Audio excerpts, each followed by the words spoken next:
बिस्मिल्लाहिर्रहमानिर्रहीम। अस्सलाम वालेकुम। मैं हूं आपका मेज़बान मोहम्मद अब्दुर्रहमान और आप देख रहे हैं रियल फेस मीडिया। नाज़रीन मोहतरम, अल्लाह ताला का फ़ज़्ल व करम है कि उसने एक बार फिर हमें अपनी ज़िंदगी के अंदर रमज़ानुल मुबारक का बाबरकत महीना अता किया है। इस महीने में हकीकत में वही शख्स कामयाब है जिसके बारे में ये कह दिया जाए कि ये जहन्नम से आज़ाद हो चुका है और जन्नत के अंदर इसका दाखिला हो जाएगा। इस्लाम में दीन और दुनिया का कोई फ़र्क नहीं है। इंसान के जब रूहानी और जिस्मानी तकाज़े शरीयत के ताबे हो जाते हैं तो वो उसके लिए इबादत बन जाते हैं। लेकिन हमारे यहाँ जब लोग तिजारत करते हैं और उसके अंदर वो मिलावट करते हैं और धोखा देते हैं, और जब उनसे ये कहा जाए कि शरीयत ने इनसे मना किया है तो वो ये कहते हैं कि दीन का ताल्लुक़ तो इबादत से है और दीन तो मस्जिद तक महदूद है। हालांकि ऐसा नहीं है। इस्लाम ने दो तरह की इबादत का हुक्म दिया है, एक बदनी इबादत है और एक माली इबादत है। बदनी इबादत जैसे नमाज है, रोज़ा है, और माली इबादत जैसे ज़कात है। कुरान करीम में 80 से ज़्यादा मरतबा जहाँ पे नमाज का हुक्म है वहीं पे ज़कात का हुक्म है। हज़रत अबू बकर सिद्दीक़ रज़ी अल्लाह ताला अन्हु के दौर में जब कुछ लोगों ने ज़कात अदा करने से इनकार कर दिया तो आप रज़ी अल्लाह ताला अन्हु ने फ़रमाया कि मैं हर उस शख्स से जिहाद करूँगा जो नमाज और ज़कात के अंदर फ़र्क करता है। जैसे नमाज फ़र्ज़ है वैसे ही ज़कात फ़र्ज़ है।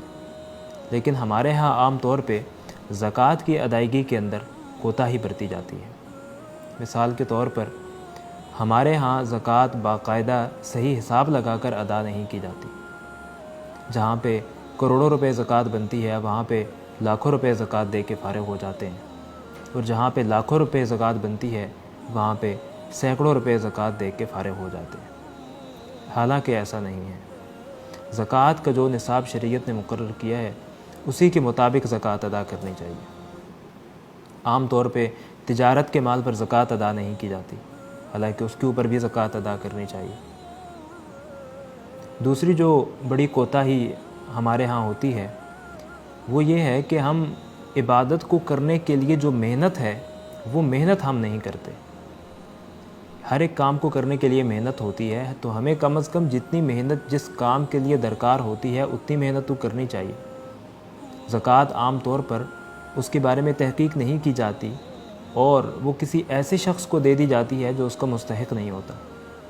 तो हमें पहले ये तहकीक करनी चाहिए कि हम जिसको ज़कात दे रहे हैं क्या वो ज़कात का मुस्तहिक है या नहीं है। तो ये हमारी ज़िम्मेदारी बनती है। हाँ, अगर किसी ने तहकीक की और उसके मुताबिक वो ज़कात का मुस्तहिक था लेकिन बाद में मालूम हुआ कि वो ज़कात का मुस्तहिक नहीं था, तो ये एक अलहदा मसला है। आम तौर पे लोग रमज़ानुल मुबारक के अंदर ज़कात अदा करते हैं और ये बहुत अच्छी बात है। इसी तरह हमें रमज़ानुल मुबारक के अंदर दीगर सदक़ात वग़ैरह भी अदा करने चाहिए। आप सल्लल्लाहु अलैहि वसल्लम ने फ़रमाया कि जब इंसान गुनाह करता है तो अल्लाह ताला को उसके ऊपर गुस्सा आता है, और जब वो सदका अदा करता है तो अल्लाह ताला का गुस्सा ठंडा हो जाता है।